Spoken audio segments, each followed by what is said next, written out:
El Comentario Podcast presenta un espacio realizado y dirigido por Agustín Sancho Cubero. El sol de julio de 1936 caía sobre Madrid con un peso insoportable. No era solo el calor del verano castellano, sino una densidad extraña en el aire que presagiaba el fin de un mundo. Las calles de la capital, que poco antes bullían de una modernidad incipiente, se transformaron en un laberinto de sospechas y barricadas. La sublevación militar había fracturado el espejo de la convivencia y en los pedazos rotos empezaron a reflejarse las sombras de las checas. Aquel término de resonancias lejanas y gélidas importado de la estepa rusa comenzó a susurrarse en las esquinas, con el pavor de quien menciona a una deidad hambrienta. Madrid se convirtió de la noche a la mañana en un tablero de ajedrez donde las piezas blancas y negras se devoraban sin seguir regla alguna. El Estado se desmoronaba y en el vacío de poder las milicias de diversos colores políticos reclamaron el derecho de juzgar y ejecutar en nombre de una justicia que se escribía con sangre. Las checas no eran prisiones convencionales, sino espacios improvisados en sótanos de conventos, en los bajos de los palacetes incautados o en las sedes de los partidos obreros. Eran los tentáculos de una revolución que buscaba extirpar al enemigo interno con la precisión de un cirujano ciego.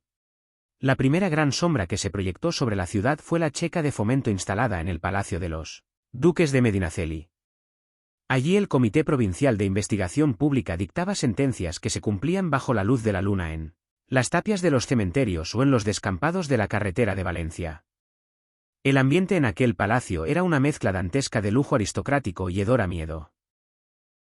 Las alfombras de seda quedaban manchadas por el barro de las botas milicianas y los cuadros de antepasados ilustres observaban con ojos de lienzo los interrogatorios que rompían el silencio de la madrugada. Los hombres que dirigían estos centros se sentían dueños del destino ajeno.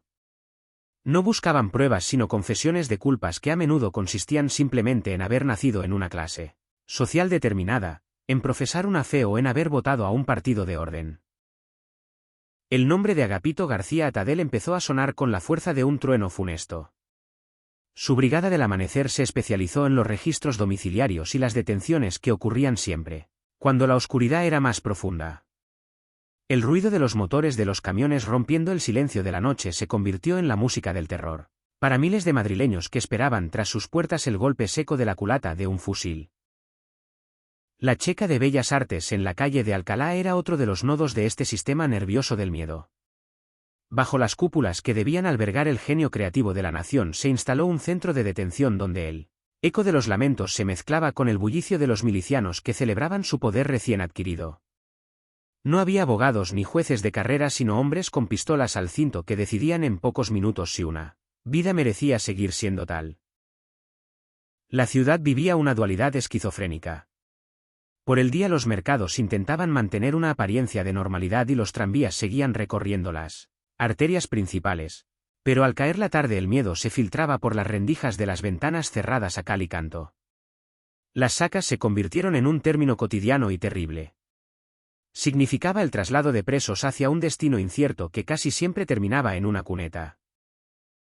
El rastro de las checas se extendía por toda la geografía urbana. En el convento de las Salesas Reales en la calle de San Bernardo se instaló otra sucursal de la muerte. Los altares fueron profanados y las celdas de las monjas se llenaron de hombres cuyo único pecado era el color de su corbata o la presencia de una pequeña cruz de madera en el bolsillo de su chaleco. El proceso de interrogatorio era una coreografía de violencia física y psicológica. Los detenidos pasaban horas o días en la incertidumbre más absoluta sin saber de qué se les acusaba ni quiénes eran sus delatores. La red de confidentes era inmensa y a veces una simple envidia vecinal o una deuda no pagada bastaban para señalar a alguien como un desafecto a la causa. En la checa de la calle de la Marquesa de Paradas los tormentos alcanzaron niveles de crueldad que desafiaban la comprensión humana. Se hablaba de sillas eléctricas improvisadas y de simulacros de ejecución que buscaban quebrar la voluntad de los prisioneros. Madrid se estaba desangrando por dentro mientras en el frente de la sierra los soldados luchaban por una libertad que en la retaguardia se desvanecía entre los muros de estas prisiones secretas. El gobierno de la República, desbordado en los primeros meses, intentó recuperar el control, pero las milicias eran un poder autónomo que respondía solo a sus propios comités. La Checa de San Antón, instalada en el antiguo Colegio de los Escolapios, fue testigo de cómo el orden académico era sustituido por el desorden revolucionario. Los pasillos donde antes corrían los niños ahora servían para alinear a los condenados antes de subirlos a los camiones. El invierno de 1936 trajo un frío que se metía en los huesos, pero el frío más intenso era el que sentían los que escuchaban sus nombres en las listas de los traslados. Las tapias del cementerio de la Almudena y las zanjas de paracuellos del Jarama recibieron a miles de aquellos que pasaron por las checas madrileñas. Fue un holocausto silencioso que se perpetraba en nombre de un futuro utópico que exigía el sacrificio del presente. La checa de Porlier, ubicada en el Colegio de los Calasancios, fue otra de las piezas clave en este engranaje de represión. Allí el hacinamiento era tal que los hombres dormían en los suelos de las aulas compartiendo la miseria y la esperanza vana de un juicio justo que nunca llegaba. Los relatos de los supervivientes que años más tarde pudieron contar lo vivido hablan de una atmósfera de irrealidad donde la vida valía menos que el cartucho de una bala. El sistema de checas no fue algo caótico, sino que en muchos casos respondió a una organización meticulosa. Se llevaban archivos, se hacían fichas y se registraban los bienes confiscados que a menudo terminaban en los bolsillos de los jefes de las brigadas. La corrupción y el idealismo se mezclaban de forma repulsiva. Agapito García Atadell terminó huyendo con un botín de joyas y dinero hacia América solo para ser capturado en Canarias y devuelto a la zona nacional donde fue ejecutado. Su destino fue un reflejo de la ironía trágica de aquellos tiempos. Madrid seguía resistiendo el asedio de las tropas de Franco, pero su alma estaba herida por estas prácticas que deslegitimaban la defensa de la democracia. El papel de las autoridades republicanas fue complejo y a veces contradictorio. Mientras algunos ministros intentaban frenar las matanzas, otros miraban hacia otro lado o consideraban que la violencia era un mal necesario para depurar la retaguardia. La llegada de los asesores soviéticos intensificó la eficiencia de la represión. Se introdujeron métodos de interrogatorio más sofisticados y se profesionalizó la búsqueda del enemigo oculto. La checa de la calle del Príncipe de Vergara fue una de las que más influencia recibió de estos modelos externos. La ciudad se llenó de ojos invisibles. El carné de un partido o de un sindicato era el único salvoconducto para evitar el sótano oscuro. La historia de las checas es también la historia de la resistencia del espíritu humano. En medio del horror hubo gestos de solidaridad entre los presos que compartían el poco pan que tenían y se daban ánimos ante la inminencia de la muerte. Muchos escribían cartas que nunca llegarían a sus destinatarios, palabras de amor y perdón redactadas con lápices diminutos en trozos de papel higiénico. El eco de las checas no se apagó con el fin de la guerra, sino que se convirtió en una herida abierta en la memoria de la ciudad. Cuando las tropas del bando nacional entraron en Madrid en 1939, el escenario de la represión cambió de manos, pero los sótanos de Madrid volvieron a llenarse de gritos, ahora con otros protagonistas. La tragedia de las checas queda como un recordatorio sombrío de lo que sucede cuando el odio se institucionaliza y la vida humana se convierte en una cifra en una lista de un comité. Madrid, con sus palacios convertidos en prisiones y sus conventos en centros de tortura, vivió 1000 días de angustia que marcaron a generaciones enteras. Las paredes de aquellos edificios, hoy convertidos en ministerios, escuelas u hoteles, guardan el silencio de los que allí padecieron. Es un silencio espeso que parece emerger cuando la ciudad se queda en calma y el viento recorre las calles que vieron pasar los camiones de la muerte.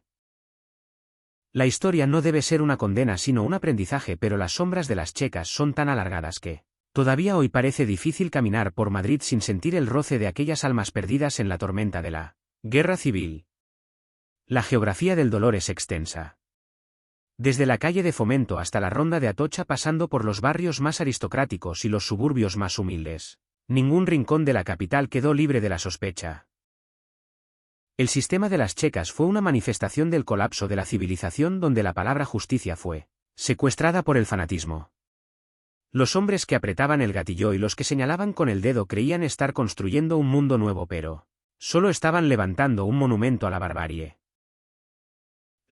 El relato de las checas es un viaje al corazón de las tinieblas de Madrid, una ciudad que amaba la vida pero que se vio envuelta en un torbellino de odio que la transformó por completo. Los nombres de las víctimas se desvanecen con el tiempo, pero el hecho de su sufrimiento permanece como un sustrato amargo en la historia de la nación. Al final de este recorrido por las estaciones del Calvario madrileño queda la certeza de que la violencia nunca es el camino hacia la libertad.